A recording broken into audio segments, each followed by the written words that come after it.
குடாரை வெல்லும் சீர் கோவிந்தா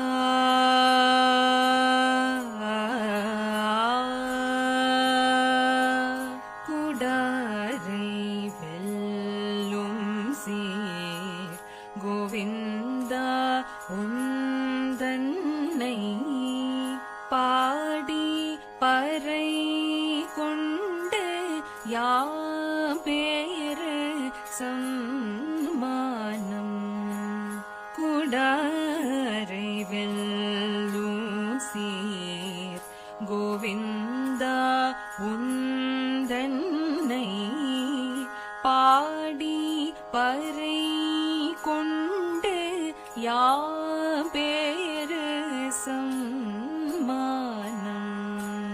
நாடு புகழும்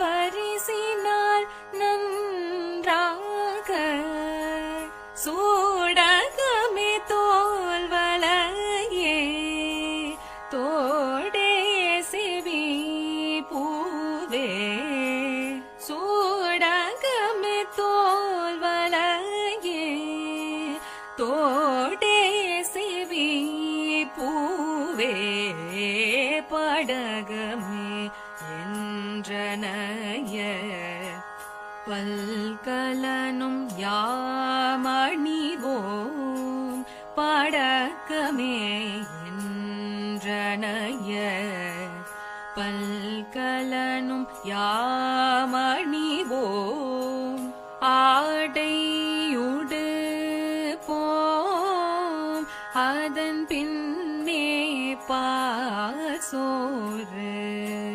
மூடனை பெய்து முழங்கை வழிவார மூடனை பெய்து முழங்கை வழிவார கூடியிருந்து கூலிந்தேலோரும் பாவாய் கூடியிருந்து கூலிந்தேலோரும் பாவாய்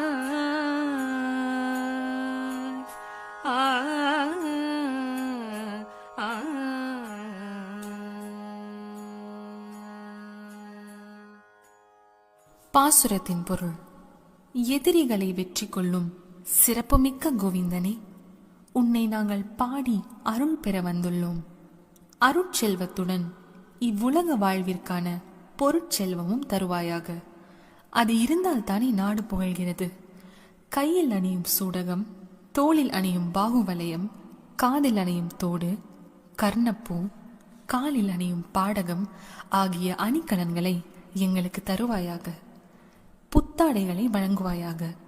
பின்னர் விரதத்தை நிறைவு செய்யும் வகையில் கூட்டமாக உன்னுடன் அமர்ந்து கையில் நெய் வழிய பால் சோறு உண்போம் என்பது பொருள். விளக்கம். கூடாரை வெல்லும் என்ற சொற்றொடரில் இருந்து கூடாரவல்லி என்ற வார்த்தை பிறந்தது. இப்போது பெருமாள் கோயில்களிலும் வைணவர்களின் வீடுகளிலும் கூடாரவல்லி விழா கொண்டாடப்பட்டு வருகிறது. இன்று அக்கார அடிசில் எனப்படும் உணவு பிரசித்தம். சாப்பாட்டின் மீது நெய் மிதக்கும். சர்க்கரை பொங்கல் போன்ற இந்த உணவின் சுவை அலாதியானது. விரதத்தின் ஆரம்பத்தில் நெய், பால் ஆகியவற்றை துறந்த ஆயர்குல பெண்கள் இப்போது கண்ணனின் தரிசனம் கிடைத்த மகிழ்ச்சியில் இனிப்பான இந்த உணவை உண்பார்கள். பால் சோறு என்பது பார்க்கடலையும் குறிக்கும். கண்ணா, உன் தரிசனம் கிடைத்துவிட்டது. நாங்கள் நீ பள்ளி கொள்ளும் பார்க்கடலில் இருப்பது போல் உணர்கிறோம். இதுவே நித்திய சுகம். இந்த சுகத்தை எங்களுக்கு நிரந்தரமாக கொடு என வேண்டுகிறார்கள்.